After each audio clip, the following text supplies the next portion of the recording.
Palabras más, con Álvaro García. Doctor Iván Duque, bienvenido a Palabras Más. Álvaro, un placer estar de nuevo en su programa, un gran gusto. Gran oportunidad para allá, pocas horas prácticamente antes de que los colombianos salgan a decidir sí o no a los acuerdos que se realizaron entre el gobierno y las FARC en La Habana. Repasar con usted, que ha venido trabajando intensamente, recorriendo el país de arriba abajo. ¿Cómo han sido estas semanas de trabajo? Pues han sido muy interesantes, muy gratificantes. Hemos estado por todo el territorio nacional hablando con la comunidad, haciendo una gran pedagogía, teniendo intercambio con estudiantes, en gremios, en empresas. Y eso, a mi modo de ver, le ha dado a la democracia colombiana mucho vigor. Mucha gente dice, es que hay una polarización tremenda. ¿Sabe qué siento yo? Que se ha recuperado el diálogo sobre lo político a todos los niveles, desde las familias, en la mesa cuando están comiendo, hasta en las empresas, los estudiantes, los académicos. Yo creo que esto ha enriquecido mucho el debate de las ideas en Colombia. ¿Qué se había perdido en esa capacidad de los colombianos de conversar sobre política y que se está abriendo a propósito de esta situación? Pues es que yo creo que una de las características negativas de la política colombiana en los últimos años ha sido la desnutrición ideológica. Los debates en los partidos se volvieron mucho de mecánica política y se había perdido el debate sobre los temas de fondo. Y yo siento que con este proceso lo que hemos hecho es volver a llevar los temas de fondo a las discusiones cotidianas. Obviamente a veces hay posturas un poco más duras de lado y lado, pero al final del día el país ha entrado en un diálogo, inclusive en las familias. Hay momentos donde hay tensión, pero todos entienden que más allá de las cosas que los separan, hay muchas cosas que los dividen y que es importante escucharnos para saber cuáles son las razones y entender que los dos caminos son caminos legítimos para alcanzar la paz en Colombia. Cuando usted habla de que esas mecánicas políticas tradicionales no se han activado en este caso, claro, porque es una votación atípica, donde las maquinarias pues no están operando de la misma manera en que han operado tradicionalmente, pues se abren espacios como estos, ¿no? Sí, aunque hay que reconocer también que ha sido una campaña donde se ha visto, digamos, inequidad en muchísimas cosas. Yo hubiera querido, por ejemplo, que hubiera prevalecido lo que se aprobó en el Senado para que el financiamiento de las campañas fuera público en igualdad de proporción. A mí me hubiera gustado muchísimo más tener unos límites a la publicidad estatal para no tergiversar la opinión del elector. Me hubiera gustado mucho más que la pedagogía en efecto hubiera sido pedagogía real y que hubiéramos tenido mecanismos para controlar que los mensajes fueran realmente ceñidos a los textos. Y creo que de todas maneras... ¿Nada de eso se ha cumplido? Yo no lo siento. Creo que los medios han tratado de hacer un papel importante en mantener el acceso a la información y en permitir el debate, pero yo siento, por ejemplo, que la pedagogía se terminó convirtiendo en propaganda. Yo siento que se sintió muy fuerte la presión a los funcionarios públicos y yo creo que, por ejemplo, en cuanto a la pregunta, se hubieran podido también hacer cosas mucho más serias, porque la pregunta se dejó abierta, no se especificó qué era el título, no se pusieron comillas, cosas que inclusive neurolingüistas que fueron consultados dijeron, pues claramente es una pregunta inductiva, pero bueno, más allá de esas cosas, yo me siento muy contento del trabajo que se ha hecho, que hemos podido hacer pedagogía, hemos podido cumplir lo que nos dijo la Corte de referirnos a los textos de los acuerdos y yo siento que hay una gran conciencia ciudadana. Me ha encantado, por ejemplo, ir a regiones muy apartadas, a lugares donde no es fácil acceder a la tecnología, donde el tiempo es escaso para los trabajadores, que llegan las personas con sus acuerdos rayados, con preguntas, con marcadores de distintos colores. Eso, por ejemplo, muestra que el debate está llegando a donde debe ser. Yo quiero volver un poquito al comienzo de esta conversación donde usted dice que ha tenido unas jornadas donde ha tenido la oportunidad de estar con estudiantes, con empresarios, con trabajadores. Quisiera que me describiera su impresión de algunos de esos sectores en particular. Me gustaría saber, por ejemplo, los trabajadores de una compañía, ¿qué inquietudes tienen? ¿Cómo se enfrentan a la posibilidad de que se les va a abrir el domingo entre escoger entre el sí y el no? ¿Qué cosas los mueven a ellos? ¿Cuáles son los asuntos que ven fundamentales y que los diferencian de otros, por ejemplo? Por ejemplo, algo que me ha impactado muchísimo, donde más siento yo preocupación por el tema de la impunidad, es en los sectores de ingresos más vulnerables en el país. Uno nota que hay muchísimas personas que trabajan con mucho esfuerzo, que se tienen que levantar muy temprano, que dejan a sus hijos prácticamente con el desayuno para que ellos salgan por su cuenta al colegio, que llegan en las noches a darle un beso en la frente porque los encuentran dormidos, que esperan con angustia que sea el fin de semana para compartir en familia. Y esas personas que enfrentan la vida con tanta dificultad, pero al mismo tiempo con tanta convicción, son las que rechazan profundamente que estemos premiando a los delincuentes, que por ejemplo a los criminales de lesa humanidad o a quienes han cometido los delitos más graves se les esté abriendo un camino de tapete rojo para la participación política. Me ha impactado, por ejemplo, en algunas zonas rurales, zonas que han sido históricamente afectadas por la violencia, como en esas regiones hay muchísimo rechazo a que las FARC no se hayan comprometido a entregar tierra específica de la que ha despojado a tantos colombianos. Cuando usted habla con los empresarios, por ejemplo, nota también preocupación frente al tema de la justicia especial para la paz. Cuando usted habla con los sindicatos, usted también se da cuenta que tienen preocupación sobre cuáles van a ser los mecanismos para financiar todo este aparato y cómo esa presión por más recursos puede acabar impactando inclusive empresas o sectores específicos. Cada una de las conversaciones trae su dinámica y yo siento que el hecho de generar esa percepción, ese deseo de entrar a la verdad, a los contenidos y formular las preguntas que son, a mi modo de ver, es algo que a Colombia le va a servir mucho y que creo que también va a ser muy importante independientemente del resultado con el proceso que se siga tanto para la implementación como para la implementación con correctivos que nosotros venimos diciendo y poder modificar algunas de las cosas que están en los acuerdos a través de los canales institucionales. Los jóvenes, ese capítulo me gustaría abrirlo aparte. Usted ha estado en universidades y el escenario de la universidad es un escenario que no es fácil para este tipo de discusiones, si son entusiastas, si son apasionados con este tema y asumen sus posiciones de una forma muy especial. Los estudiantes son los estudiantes en temas políticos. ¿Cuál es su percepción de cómo los jóvenes están viendo esto? Bueno, yo empiezo por esto, Álvaro. Yo soy profesor universitario también y yo siempre creo que cuando uno va a aproximar una conversación con los estudiantes, lo primero que uno tiene que hacer es manejar un tono y manejar una conversación donde uno no venga a vender. Uno venga a intercambiar con ellos opiniones. Eso es número uno. Número dos, yo me he dado cuenta que la juventud ha sido llevada por el lenguaje emocional de la campaña y ha caído muchas veces en el falso dilema de guerra versus paz, cosa que no es realmente el tema central. Entonces, cuando he llegado a las universidades a hacer las exposiciones, yo les he dicho, mire, lo primero, todos queremos la paz. Que van a votar por el sí, los que van a votar por el no, los que no se han decidido, también tienen esa vocación y esa voluntad de paz. Entonces, centrémonos en los contenidos de los acuerdos. Y he tratado de ser muy riguroso, de explicar siempre mis opiniones con los textos puntuales de los acuerdos que me generan preocupación. De tal manera que usted puede estar de acuerdo o en desacuerdo conmigo, pero que yo no esté diciendo mensajes que sean equívocos o que no estén atados a la verdadera expresión de los acuerdos. Y eso por lo menos permite que el debate se eleve, que sea mucho más respetuoso. Y hay preguntas muy duras, y siempre hay preguntas comparando procesos históricos con Colombia. Pero yo creo que esos son los tipos de debates en los cuales los estudiantes tienen que llegar todos los días en Colombia. Y yo espero que esta chispa que se ha aprendido se mantenga para otros debates que se vienen en el país que son importantes. Al final de esos debates, ese intercambio de ideas y de conocimiento sobre el acuerdo, de inquietudes, sobre compartir visiones sobre el tema de los acuerdos, ¿cómo cambian los estudiantes cuando empiezan? ¿Y qué siente cómo cambiaron al final de una charla de esas? Pues a mí me han pasado cosas interesantes. A mí me ha pasado, y empiezo por el otro lado, a mí me han pasado cuando me dicen, oiga, yo iba a votar por el sí, sigo votando por el sí, pero usted me acaba de hacer reflexionar sobre unos temas. Y me ha pasado muchísimo que me llegan personas y me dicen, yo iba a votar por el sí, después de escucharlo, de revisar lo que está en los textos, voy a votar por el no. Inclusive me ha pasado personas que dicen, yo iba a votar por el no, y después de escucharlo creo que usted me ha hecho ver aquí algunos argumentos que me ratifican en mi decisión. Otras personas que me han dicho, yo iba a votar por el sí, pero después de escucharlo creo que me voy a abstener porque no sé cuáles van a ser las consecuencias. Pero si usted me pregunta, en las universidades aún donde hay más tensión, son muchísimos los estudiantes que me dicen gracias por habernos hecho reflexionar sobre estos contenidos y muchísimos me han dicho que después de escucharnos van a votar por el no.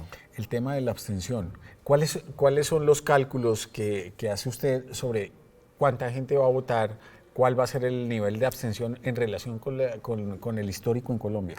Pues Álvaro, mire, yo creo que acá hay un tema y es el plebiscito terminó siendo armado en detrimento de la abstención. ¿Por qué? Porque la abstención pasiva siempre había sido un mecanismo de expresión democrática, sobre todo en los procesos plebiscitarios. La razón por la cual los plebiscitos tienen un 50% de umbral de participación es porque lo que les da legitimidad es la gran participación de la ciudadanía. Aquí se bajó el plebiscito en el umbral del 50 al 13% por una sola vez. Es más, los plebiscitos que se hagan después del 2 de octubre van a tener el 50% de umbral. Eso es muy particular. Eso muestra por qué esto fue armado de la forma en la que se hizo. Pero después hay algo que yo también rechazo, y es que la abstención activa, el votar en blanco, no está, no se permitió. Entonces, yo siento que la abstención es uno de los grandes perjudicados de este proceso como mecanismo de pronunciamiento político. De hecho, si usted mira el referendo del año 2003, se permitió que la abstención tuviera espacios en los medios, tuviera financiamiento y pudiera hacer campaña. Aquí no tuvimos eso. Entonces, visto ese panorama, yo creo que igual va a haber una gran abstención en esta elección. El censo electoral en Colombia puede tener, no sé, unos 36 millones de personas. Y yo creo que, si usted me pregunta a mí, yo creo que vamos a estar viendo una elección muy en el filo de entre los 9 y los 10 millones. Y yo creo que eso también muestra que los ciudadanos no están muchas veces comprometidos con la gran discusión, o que la están rechazando, o que no quieren entrar en un juego donde sientan que su voto va a terminar siendo un voto usado para las causas gubernamentales o manipulado para las causas gubernamentales. Entonces yo creo que ahí va a haber abstención. Pero mire una cosa, yo siento, por ejemplo, que la votación por el no es una votación sólida. Cuando usted recorre el país, la gente que va a votar por el no no va motivada por la publicidad, por la mermelada, por los contratistas, por nadie. Es un voto que está muy afincado en sus principios, y es un voto que va a ir a las urnas, en algunos casos silencioso y en otros casos mucho más expresivo, pero yo estoy seguro que el no va a dar un mensaje muy importante al país este domingo. Yo no estoy con eso tratando de descalificar a quienes van a votar sí, porque yo lo he dicho, quienes votan sí no son mis adversarios, mis contradictores, mis enemigos, pero yo siento que sí va a haber una votación por el sí que va a estar tratada de ser movilizada por las maquinarias políticas, pero yo creo que esas maquinarias no van a lograr lo que han logrado en otras ocasiones, y entre otras cosas porque también sus intereses no están en juego. En las encuestas que se han realizado, particularmente en la que hacemos nosotros en nuestra alianza con Caracol Radio, y que es la de Cifras y Conceptos, encontramos, digamos, características muy específicas de cómo, de preferencia, de más aceptación por el sí o por el no, dependiendo de algunas regiones, y ustedes han recorrido esas regiones. ¿Encuentran diferencias esenciales entre algunas regiones de Colombia en cómo se ve la opción del sí y el no para el próximo domingo? Sí, es evidente. Pues es evidente en las encuestas.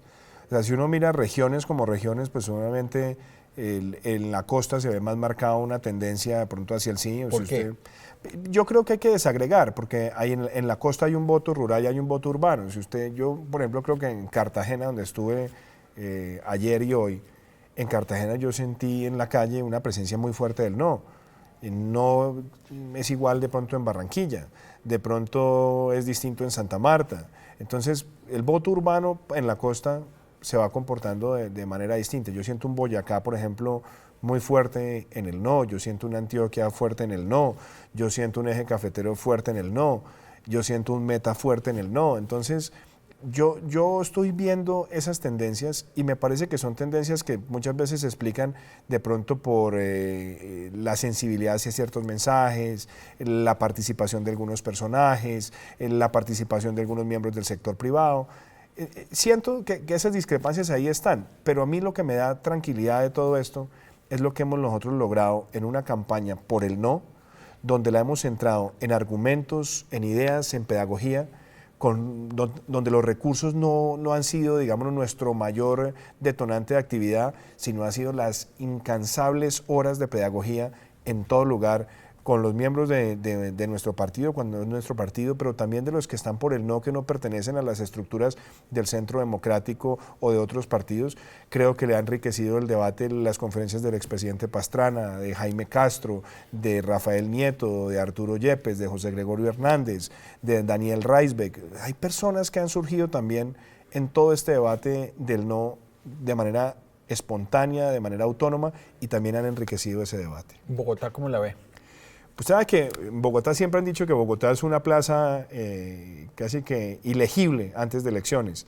Yo siento que Bogotá está muy pareja la revisión de los temas. En Bogotá he sentido también un crecimiento del no en algunos lugares, pero yo no me atrevo a decirle cómo se va a comportar Bogotá. Yo siento que Bogotá es una plaza que está muy pareja en la forma como se va a pronunciar frente a esto. Doctor Iván, muchas personas sienten o perciben claramente que esta discusión sobre el sí y el no y manifestarse en las urnas con respecto a los acuerdos se ha vuelto una discusión entre Santos y Uribe. No tanto entre los contenidos de los acuerdos, sino que se ha polarizado en la imagen de estas dos figuras de la política colombiana. ¿Usted lo siente así? ¿Es deseable que sea así? Pues mire, una de las cosas que yo hago en las charlas es decir, mire, esto no es entre Santos y Uribe, esto no es entre la guerra y la paz. Aquí vamos a ir el próximo domingo a validar un contrato que trasciende los 2 agonizantes años que le quedan al gobierno Santos y que tienen que ver con nuestro futuro. Realmente lo que nosotros tenemos que ir es con la conciencia ciudadana a revisar los contenidos de esos acuerdos y saber qué es lo que vamos a hacer en las urnas. Entonces démonos cuenta, si nosotros queremos que, contrario a lo que hoy dice nuestra Constitución, quienes han cometido delitos de lesa humanidad puedan llegar a cargos de elección popular. Nosotros, digamos, si estamos de acuerdo, por ejemplo, con el artículo 38 del Acuerdo de Justicia, si queremos que el asesinato de soldados pueda ser un delito amnistiable, llamándolo sutilmente muertes o en combate a la luz del DIH, cuando la FARC nunca ha cumplido esos preceptos. Vayamos y digamos si estamos de acuerdo con que el secuestro de soldados y policías sea un delito amnistiable conexo al delito político, llamándolo sutilmente aprehensión de combatientes. Digamos si estamos de acuerdo con que la ley de amnistía en el artículo 7 permite que todos los delitos comunes que se hayan perpetrado para financiar, promover u ocultar la rebelión puedan ser amnistiables.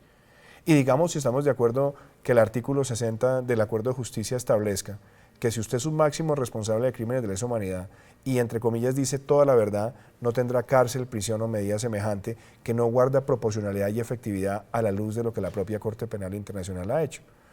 Cuando entramos a hacer esas reflexiones, yo creo que lo primero que tenemos que entender es que si nosotros marcamos no le estamos diciendo sí a la guerra. Eso es una falsedad que se ha tratado de armar. Lo que estamos tratando de decirle al presidente es, presidente, usted puede firmar acuerdos. De hecho, ya los firmó. Entonces, ahora, en los canales institucionales, le vamos a hacer correcciones. Porque mire, Álvaro, si ¿Pero gana... eso sí es viable? Pues, Ya dijeron que eso es intocable. Pues mírelo desde este punto de vista. ¿Qué pasa si gana el no? Las 297 páginas no entran en la Constitución. Juan Manuel Santos se queda sin facultades extraordinarias que van mucho más allá de los límites de la Constitución y la ley. El Congreso no queda maniatado a solamente aprobar lo que Juan Manuel Santos le permita. La Corte Constitucional y los ciudadanos podemos interponer acciones frente a las leyes que se aprueben. Y lo que nosotros pediríamos es, como ya están firmados, usted tiene que presentar las normas para su implementación. Pero escuchando a los electores, vamos a tratar de corregir. ¿Para qué? Para que los criminales de lesa humanidad, como lo dice hoy la Constitución, no puedan ser elegibles. Claro que quienes quieran participar en política, que sean ideólogos, simpatizantes con esa organización, pero que no tengan esos delitos, lo pueden hacer, pero no los que tienen esos delitos de sangre. 2, que nosotros establezcamos que puede haber para los criminales de lesa humanidad, los máximos responsables, no una pena de 30 años, sino una pena alternativa de 5 a 8, no en cárceles con barrotes, sino en colonias agrícolas. Que nosotros solicitemos que haya efectividad cuando se hable de reparación material y que las FARC se comprometan con montos específicos. Y obviamente que podamos poner ciertos límites a la ley de amnistía para que no sea un agujero negro. Pero si ellos ya dijeron que no aceptan, si gana el no, se acaba el proceso y ellos al monte y los otros para la casa. Bueno, ahí hay dos cosas. Yo creo que ahí ha habido mensajes encontrados, porque hay miembros de esa organización que han tenido posturas muy radicales, que han dicho que si gana el no, ellos están dispuestos a seguir buscando alternativas. Entre otras cosas porque mire lo que las FARC siempre dice. Ellos dicen, queremos blindaje. El mayor blindaje es el consenso nacional en torno a unos mínimos de justicia que debe tener esto. Porque el peor blindaje es dejar impunidad para que nos ocurra lo que ocurrió en el Cono Sur en los años 80. Usted fue embajador en la Argentina y usted sabe que cuando vino el proceso de Alfonsín, hubo mucha euforia con las leyes de punto final para dar por cerrado unos capítulos. Pero esa impunidad que quedó viva, 20 años después, una generación que llegó a las cortes y que llegó a la política, vino a hacer justicia. Entonces, ¿qué queremos en Colombia? ¿Dejar esos caminos de incertidumbre? Las FARC ha dicho que ellos no es el camino que quieren, ni es el camino que queremos los colombianos. Entonces, démonos la posibilidad para que con unos mínimos de justicia podamos darle proporcionalidad y efectividad a esas conductas y, por otro lado, respetar lo que hoy nuestra Constitución establece. Porque mira a mí que me preocupa, que si esas 297 páginas entran a la Constitución, como lo dice el acto legislativo, y se vuelven un factor de interpretación y de desarrollo normativo, en la página 187 de los acuerdos, en el numeral 3.2, dice que la reincorporación de las FARC-EP a la vida civil en lo económico, lo político y lo social será de acuerdo con sus intereses. ¿Cuáles son? ¿Dónde están? ¿Quién los conoce? ¿Eso va a ser un factor de interpretación de una constitución en el bloque? Yo creo que esas cosas es necesario subsanarlas para que tengamos las reglas más claras dentro de la institucionalidad que hoy tiene el país. Doctor Iván, antes de hacer una pausa para seguir hablando de este apasionante tema, quisiera hacerle una pregunta. ¿Por qué dice que los 2 años que restan del gobierno de Juan Manuel Santos serán agonizantes? Bueno, ya está en la etapa final del gobierno. Es que, si usted se da cuenta, el gobierno ha firmado unos acuerdos que tienen muchísimas ambivalencias, pero además que requieren un aparato institucional que hoy no lo tiene el país, que hay que crearlo. Entonces, el grueso de la implementación de los acuerdos no se va a dar en los meses que le quedan a este gobierno. Esas van a ser las consecuencias para los gobiernos futuros. Entonces, por ejemplo, se dice, vamos a quitar las tierras a todas las tierras ilegales en el país que están en malas manos o en manos criminales. En Colombia hay menos de 5 jueces de extinción de dominio. ¿Cuánto puede tardar eso? Necesitamos más, hay que formarlos, hay que tener una estructura. Vamos a buscar una jurisdicción agraria, hay que profesionalizarla, darle la capacidad institucional. Es que queremos hacer unos catastros multipropósitos. Hay que hacer los registros catastrales, sobre todo en un país donde más del 65% de la tierra tiene problemas en la titulación, en la cadena de propiedad. Y además cosas tan profundas como los recursos para hacer todo lo que se declara, por ejemplo, en la reforma rural integral. Para el año entrante, Álvaro, el presupuesto nacional va a tener 1.6 billones menos de inversión en el sector agrario que hace 2 años. Entonces la estructura fiscal de cómo se va a hacer esto es muy importante, porque el día de mañana las FARC se puede pegar en cualquier cosita donde no se estén satisfaciendo esas promesas para decir que hubo incumplimientos. Entonces, ¿yo qué siento? ¿Por qué digo agonizantes? Porque aquí quedan menos de 2 años de este gobierno y tenemos que darle al país la estructura institucional necesaria. No solamente si es que el camino es desarrollar esos acuerdos, inclusive con los correctivos que nosotros proponemos si gana el no, sino que también le demos al país la gran certeza que las FARC no va a seguir teniendo un pie en la ilegalidad y que también le vayan a hacer conejo a los colombianos. Bueno, ahora sí vamos a la pausa y volvemos a hablar de este tema del sí y el no, particularmente del evento de Cartagena, sobre lo cual quisiera preguntarle algunos temas.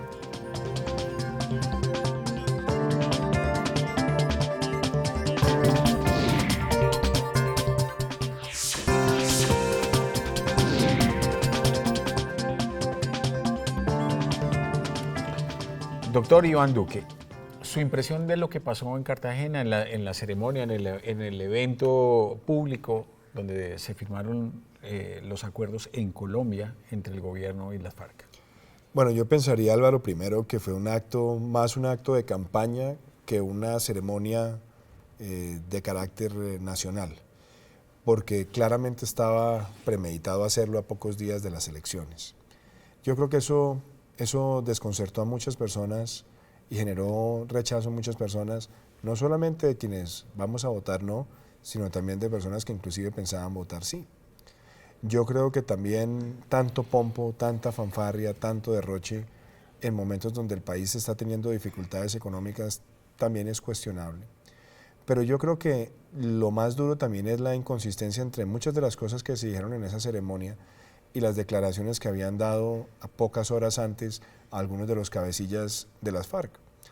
Un caso, por ejemplo, la declaración que dio Calarcá, alias Marcos Calarcá, el fin de semana, donde dijo que la reparación no era indemnización.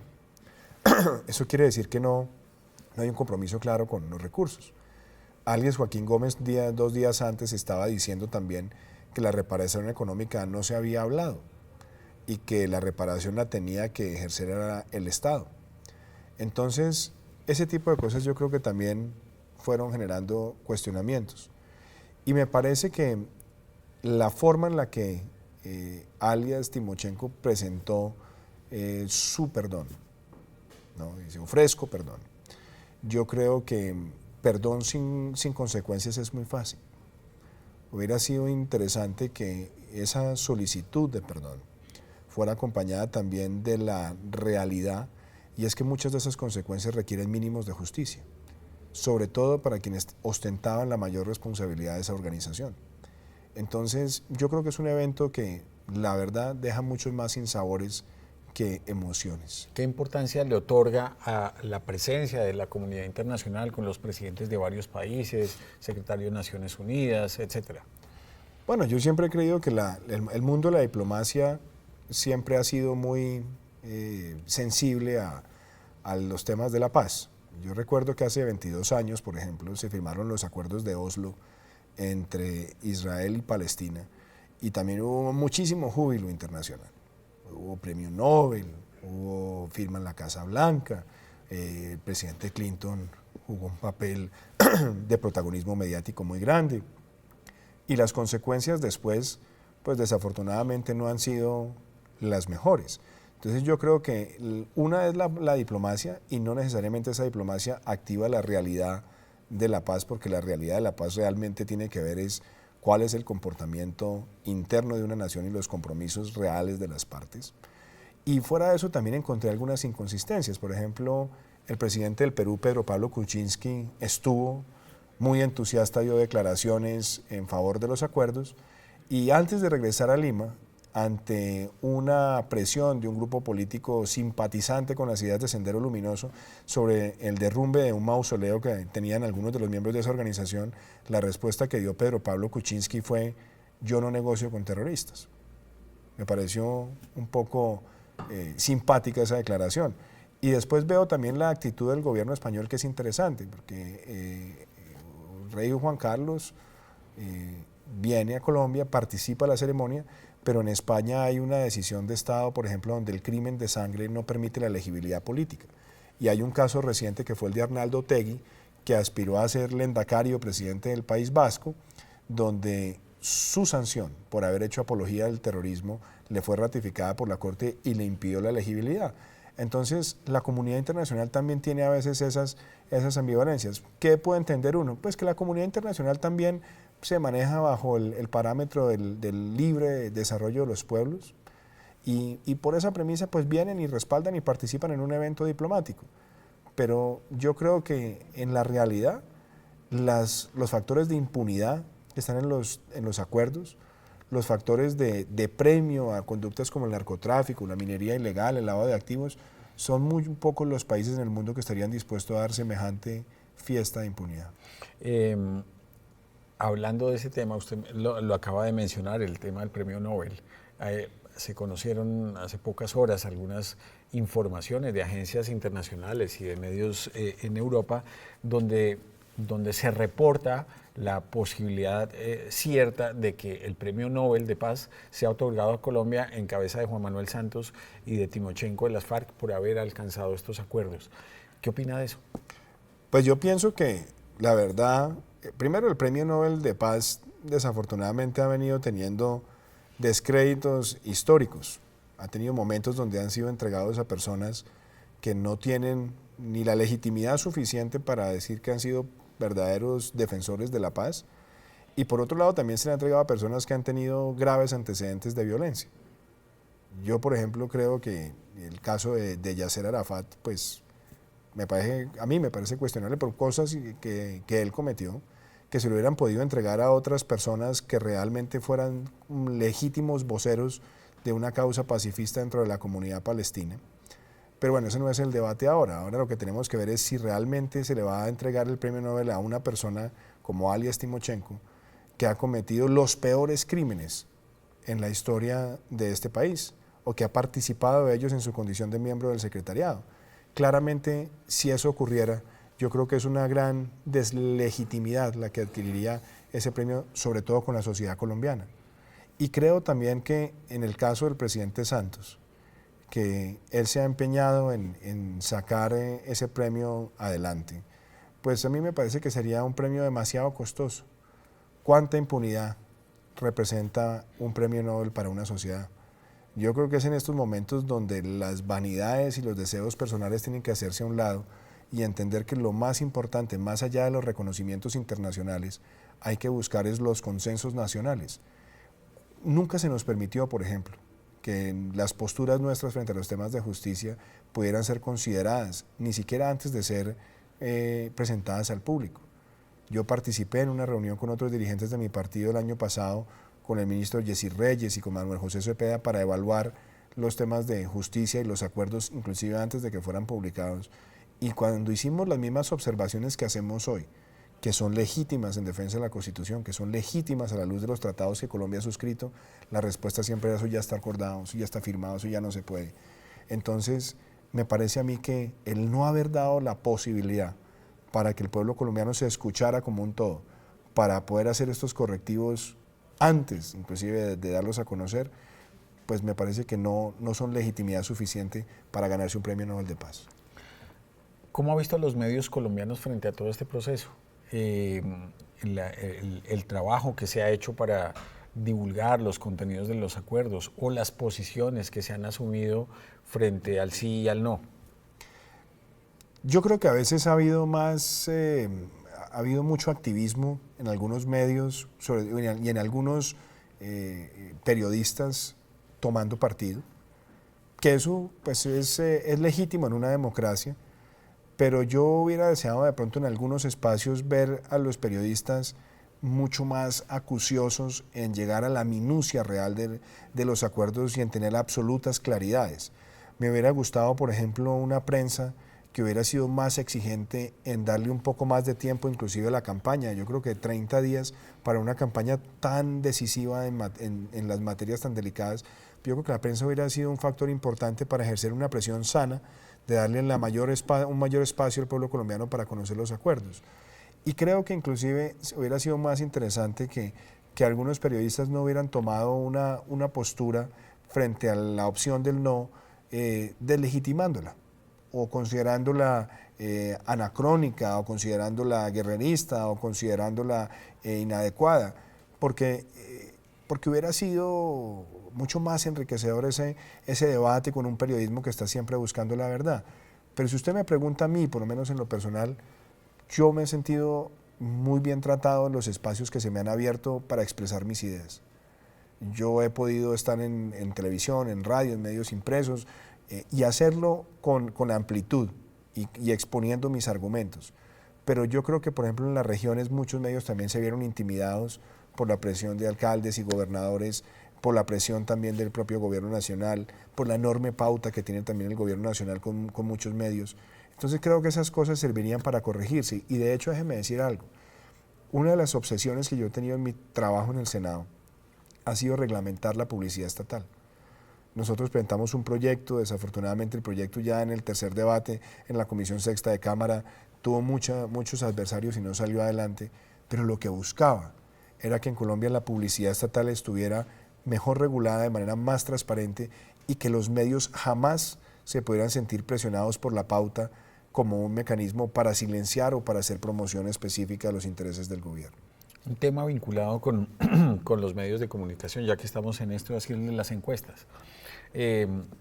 ¿Siente que las encuestas en esta ocasión relacionadas con el tema del sí y el no, con el pronóstico, la medición de los momentos de opinión pública durante las últimas semanas, se han hecho correctamente, corresponden a la realidad, están entregando información a la opinión pública, información cierta y correcta que les sirva para orientarse desde el punto de vista de sus decisiones?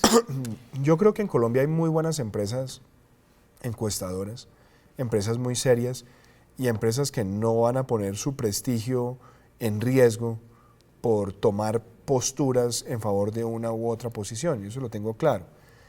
Pero de todas formas a mí me llamó la atención algo. Cuando salió una encuesta hace, no sé, 3 semanas, donde se decía que el no estaba muy por encima del sí, vino un gran debate después sobre la metodología, sobre la muestra, sobre muchísimas cosas.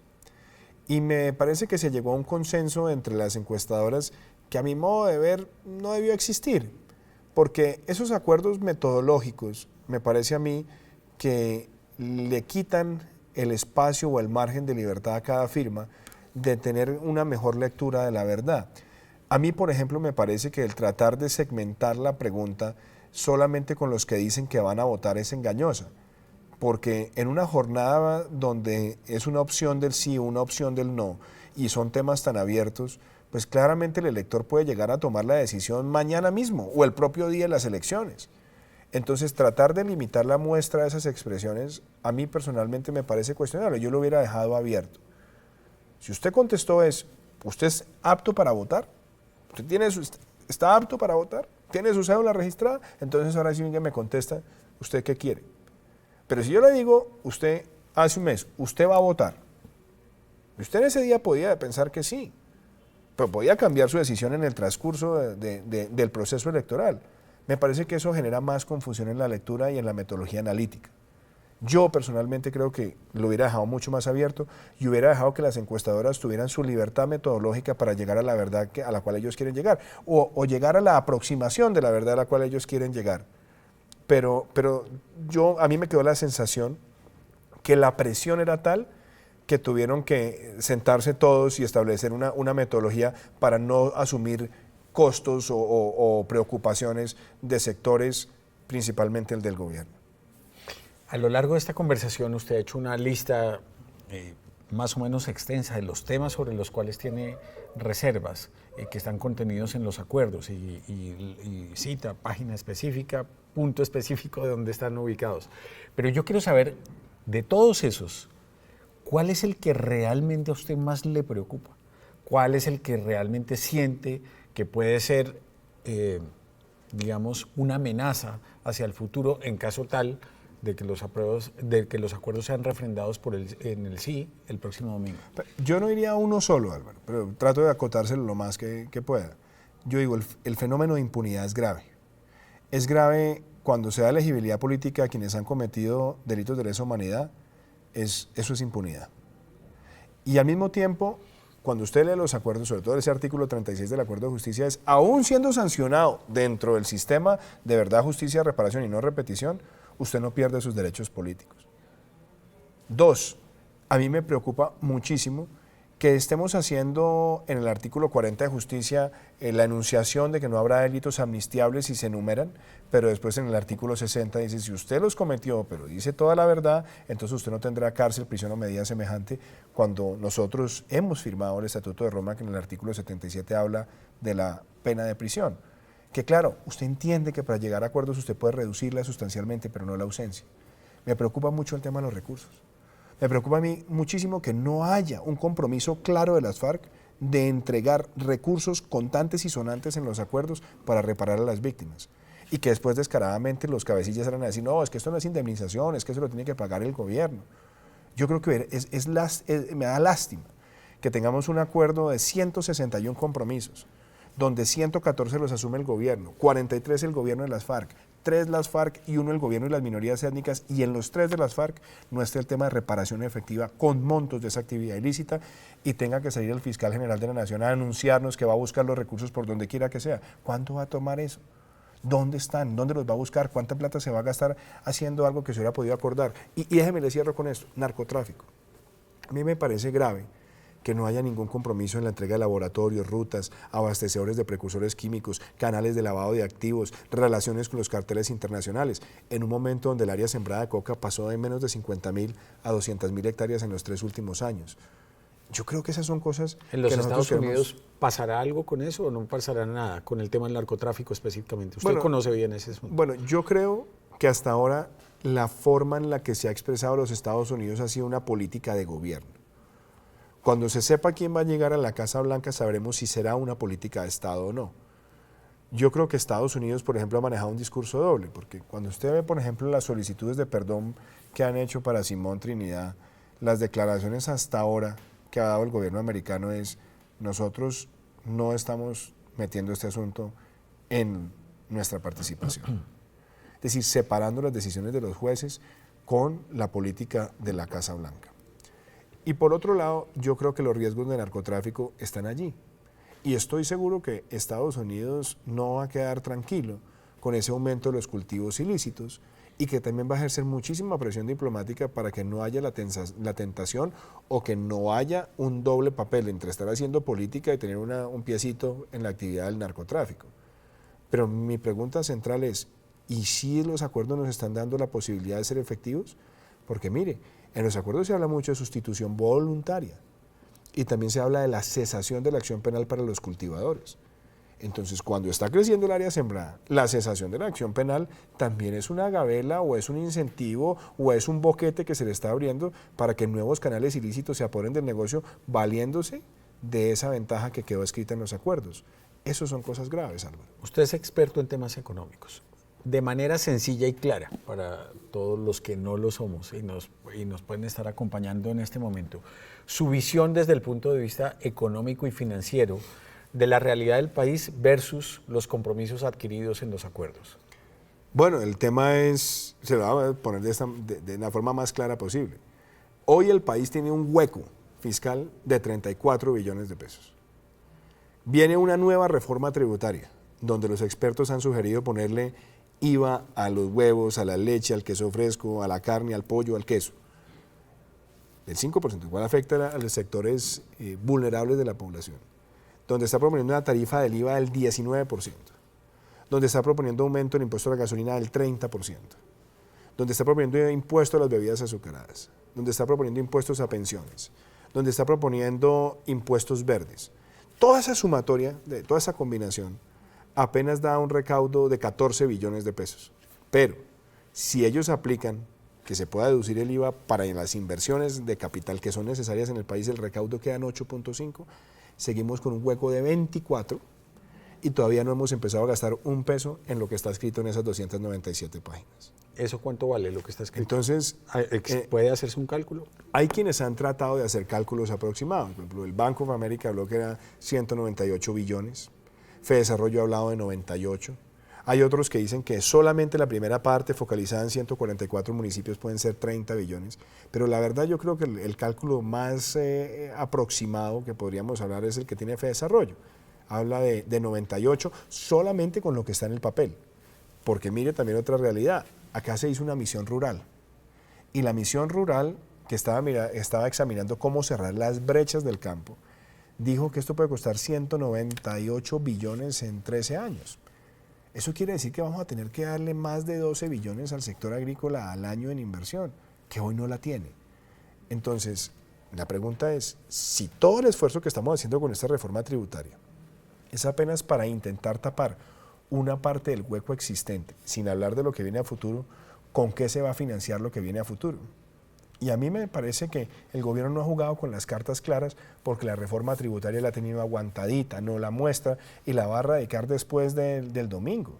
Y cuando la radique, que no nos vayan a salir con sorpresas, donde por ejemplo aparezca ahora ya no es impuesto al patrimonio, ni impuesto a la riqueza, sino ahora impuesto a la paz, que va a recaudar los mismos 6 billones, o que va a mantener permanentes otros impuestos que ya habían prometido eliminar.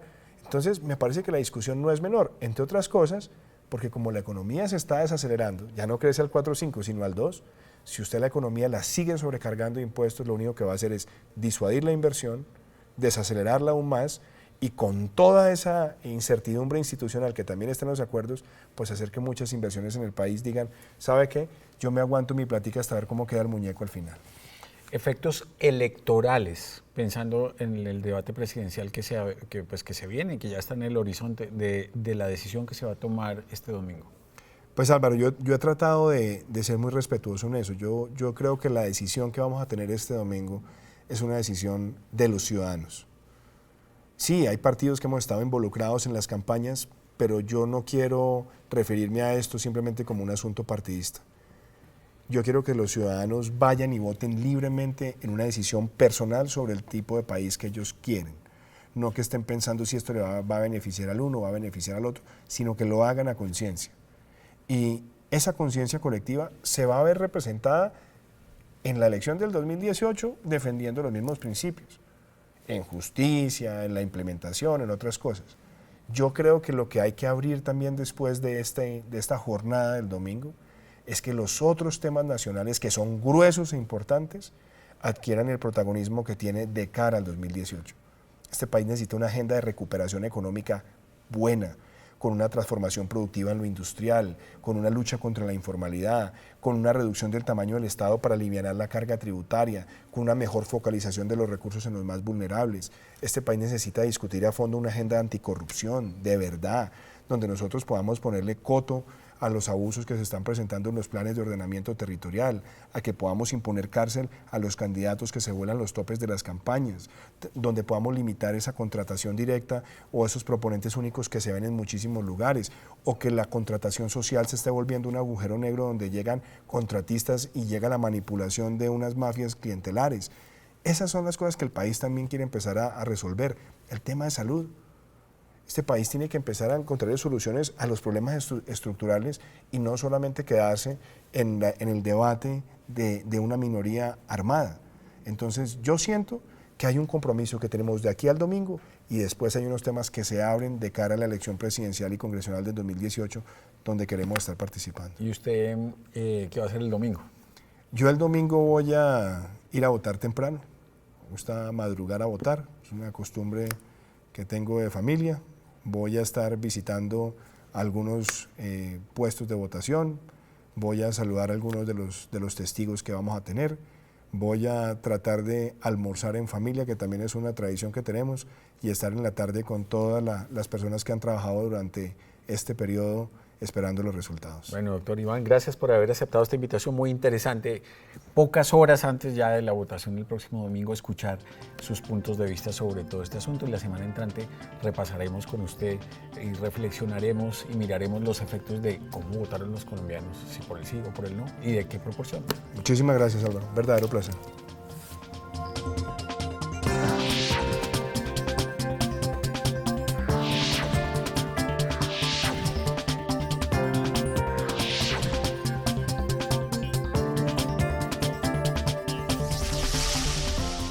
Palabras más con Álvaro García.